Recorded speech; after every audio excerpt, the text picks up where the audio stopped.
80 বৎসরের বুড়া বেটি মাথায় কাটা স্মৃতি কুলের সওয়ালের সাথে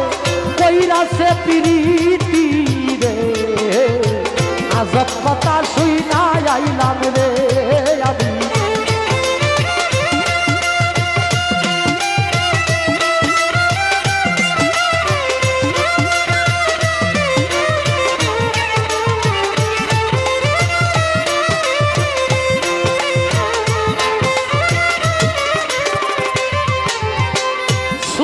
ছিল চুরি করতে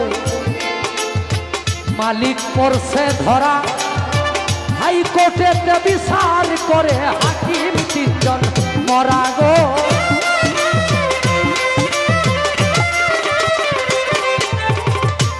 সুর গেছিল চুরি করতে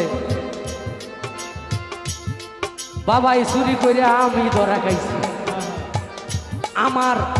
নয়ন শেখ নামে যে বস্তুটা ওটা ধরা গায়ে রেখে দিছে আমার মা তখন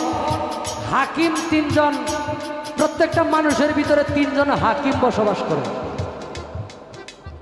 এই 3 জন হাকিম কোনো রায় দেয় নাই ওই সময় তারা মৃত মানে চুপ ছিলেন মৃত অবস্থায় ছিলেন এখানে এই তত্ত্বটা কামতত্ত্বের উপরে বিবেক বুদ্ধি জ্ঞান এই 3 জন হাকিম তখন আর কোনো সায় দেয় নাই যে কিরাই খাজাইতেছ তুমি এই জায়গার মধ্যে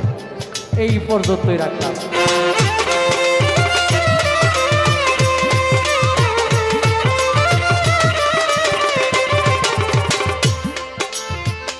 জলের নিচে আগুন লাগছে শুকনায় দৌড়া দৌড়ি বাবার বিয়ার তারি কানতে ছেলে যায় মামার বাড়ি রে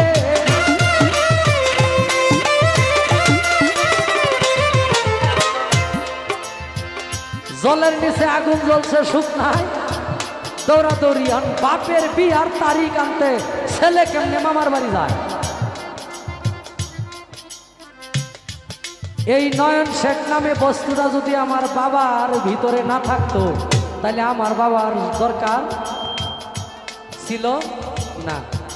ওইটা আমি যখন উতাল পাতাল শুরু করছি তখন বাবার একজন অর্ধাঙ্গিনীর দরকার লাগছে আমি ওই সময় বাবার মগজে ছিলাম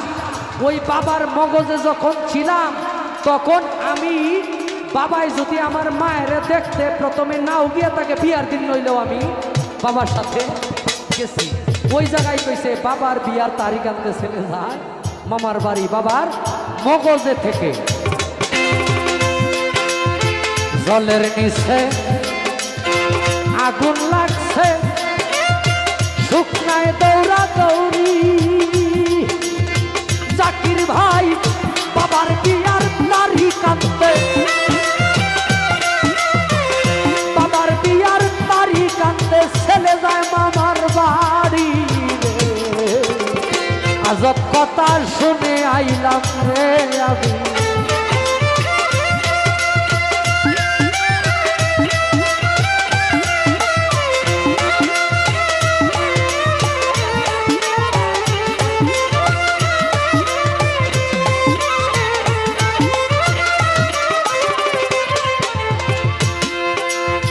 সুর গেছিল চুরি করতে মালিক পড়ছে ধরা হাইকোর্টে বিচার করে হাকিম 3 জন মরা রে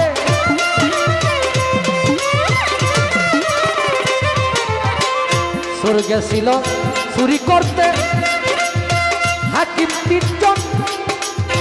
মালিক পড়ছে ধরা হাইকোর্টে বিচার করে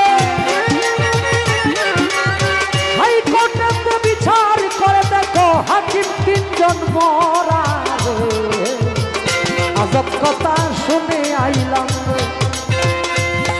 আমি সিট শহর ময়দানে মাটি পাইটা বাসছে মানুষ কেউ নেই তারে চিনে আজব কথা শুনে আইলাম রে ও জাকির চেয়ারম্যান ভাই আজব কথা শুনে আইলাম